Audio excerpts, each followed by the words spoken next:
இந்த சீமா மாதிரி இந்த நடிகர்கள்லாம் வருவான். நடிகரோட பாருங்க, நான் கூட பார்ப்பேன், ரசிக்கலாம். அதோட வந்துடணும்.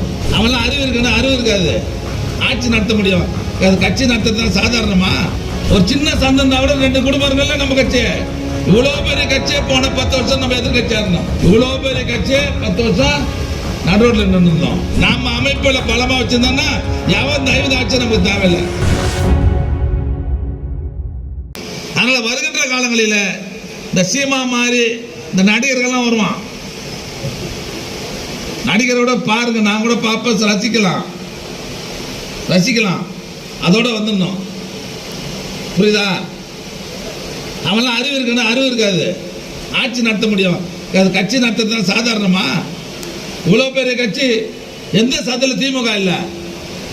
ஒரு சின்ன சந்தம் விட 2 குடும்பங்கள்ல நம்ம கட்சி.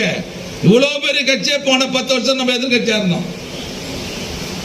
சந்து பொந்தெல்லாம் கட்சி இருக்குது, பலமா இருக்கிறோம். அமைப்பு இல்லாத ஊர் கிடையாது, கட்சி இல்லாத இடம் கிடையாது, இல்லையா? இவ்வளோ பெரிய கட்சி 10 வருஷம் நடுரோட்ல நின்றுருந்தோம். இவெல்லாம் வருவான். என்ன நினச்சிட்டானுங்கன்னா, நம்ம போகும்போது ஒரு கூட்டத்தை பார்க்குறாங்கல்ல, பார்த்தவொன்னே மொத்தம் நம்மால் தான் இருக்குங்களா, மகிழ்ந்து போய் அடட நம்ம முதலமைச்சரா இல்லான்னு வந்துடுறான்.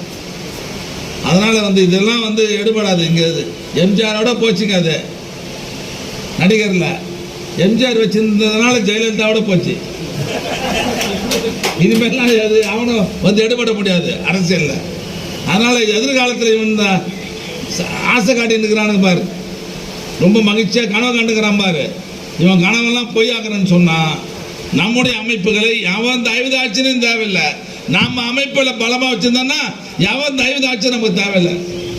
இது போன்ற செய்திகளை மேலும் தெரிந்து கொள்ள எங்களது யூடியூப், ஃபேஸ்புக் மற்றும் ட்விட்டர் ஆப்களை சப்ஸ்கிரைப் செய்யவும்.